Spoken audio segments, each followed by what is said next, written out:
Mi nombre es Giancarlo Montemayor, editor general de los recursos en español de B&H. Quisiera comenzar leyendo un verso sobre una de las cosas que la Escritura dice sobre el cuerpo de Cristo, en Efesios. Dice, y él mismo constituyó a unos apóstoles, a otros profetas, a otros evangelistas, a otros pastores y maestros, a fin de perfeccionar a los santos para la obra del ministerio, para la edificación del cuerpo de Cristo. Efesios 4, 11 y 12. A través del Espíritu Santo, Dios le ha dado a la iglesia las herramientas que necesita para cumplir con su propósito. Estos son los dones espirituales de cada miembro del cuerpo de Cristo. A través de estos dones, los creyentes se capacitan y edifican mutuamente para cumplir así los ministerios que Dios le ha dado a su iglesia.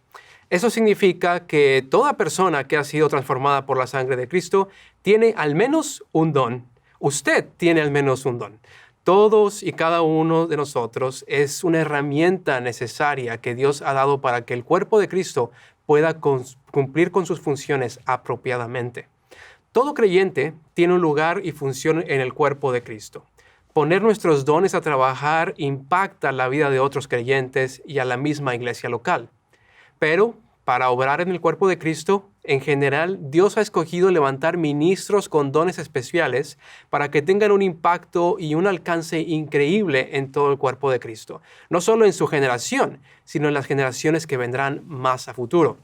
Nosotros, en nuestra generación, hemos visto ministros que tienen un gran alcance e impacto. Piensen en evangelistas o pastores como Billy Graham y C.S. Lewis o Martin Lloyd-Jones, por ejemplo. Estos ministros fueron ministrados, impactados e influenciados por los grandes ministros que vinieron antes que ellos.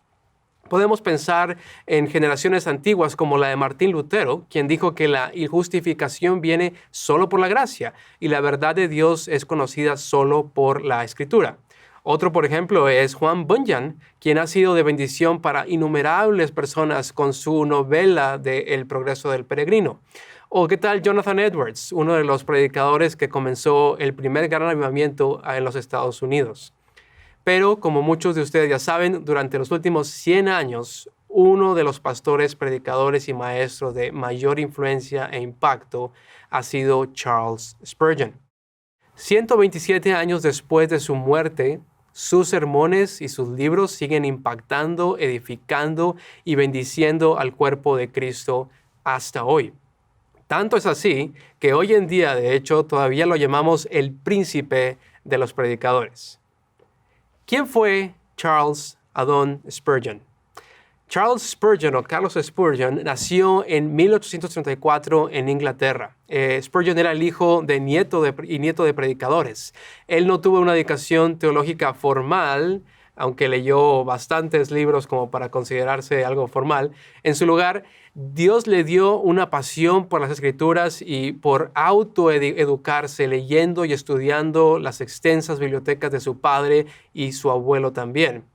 Así que un enero de 1850, a los 15 años y en el medio de una tormenta de nieve, Spurgeon vino a los pies de Cristo. A pesar de haberse criado en una iglesia, no encontraba en la religión una solución para su condición de pecador.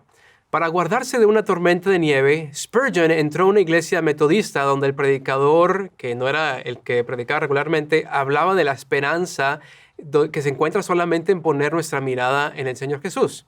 Esa mañana, él dejó a un lado la religión y comenzó a vivir una relación personal con Jesús. Poco después, se hizo miembro de una iglesia bautista y comenzó a enseñar la escuela dominical. Sus clases eran tan populares que personas de otras iglesias venían a escucharlo, al joven Spurgeon. Cuando tenía apenas 17 años, el presidente de la Asociación Local de Predicadores se dio cuenta que Spurgeon tenía un don para la predicación bastante inusual y lo puso a predicar en una iglesia local sin pastor. Al poco tiempo, esa iglesia le pidió que se quedara con ellos como pastor y esa iglesia, la iglesia bautista de Waterbeach, todavía existe hasta nuestros días.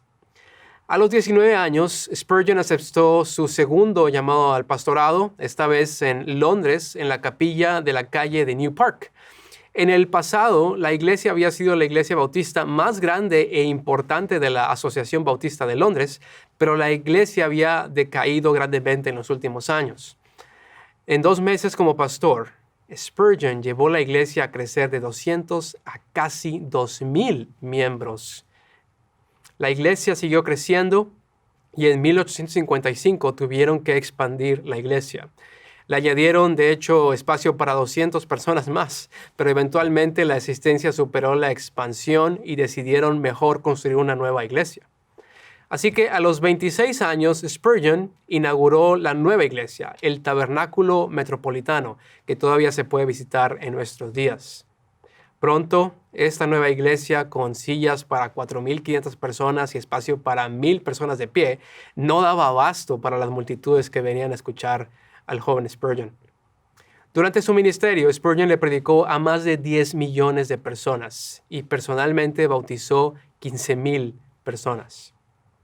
Tengan en mente que en ese tiempo todavía no existía la radio. Todos los que escuchaban a Spurgeon predicar lo escuchaban en vivo. El alcance de sus sermones no se limitaba al púlpito. Sus sermones eran tan populares que todas las semanas se imprimían 25,000 copias de sus sermones en más de 20 idiomas. Se vendían por 1 centavo en los puestos de los diarios. Varios de sus libros siguen siendo éxitos de venta hoy en día, como su comentario del libro de los Salmos, El Tesoro de David, o su guía para predicadores que se titula Discursos a mis estudiantes, y sus libros devocionales, lecturas matutinas y lecturas vespertinas. Asimismo, Spurgeon comenzó una revista mensual que se titulaba La Espada y la Pala. Hoy en día esta revista se sigue publicando, pero ahora es 2 veces al año. Una de las características de su predicación y enseñanza era que el evangelio para Spurgeon no es solo algo que se cree, sino que se debe vivir constantemente, algo que se pone en acción. Y Spurgeon en su propia vida puso esto en manos a la obra. Spurgeon construyó, estableció y organizó 2 orfanatos, 17 residencias para viudas y también ministerios para los pobres, los policías y las prostitutas. Algunos de estos ministerios siguen operando hasta nuestros días. En 1856, Spurgeon comenzó el Colegio de Pastores, un colegio para entrenar a ministros y predicadores del Evangelio, que más tarde se le cambió su nombre al Colegio Spurgeon. Durante su vida, Spurgeon entrenó casi 900 ministros del Evangelio. El Colegio Spurgeon todavía existe en nuestros días y sigue entrenando ministros de la palabra. En 1887, su compromiso con la inerrancia y suficiencia de la Escritura lo llevaron a un conflicto con la Asociación Bautista de Londres. Muchas iglesias bautistas estaban diluyendo el evangelio que Spurgeon predicaba y Spurgeon señaló que el problema era grave. Esto le causó contiendas y ser objeto de ataques y burlas. Y aunque la situación le causó severa depresión, problemas de salud que algunos piensan que precipitaron su muerte, Spurgeon entendía que no podía ignorar dicho problema.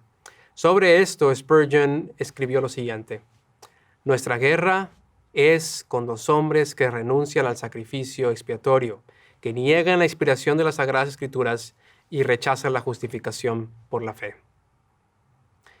¿Cuál era el éxito y el secreto de su alcance? Primero que nada, Charles Spurgeon tenía un compromiso con la inerrancia y la suficiencia de las Escrituras. En segundo lugar, su predicación era bastante cristocéntrica. Él predicaba relación, no tanto una religión.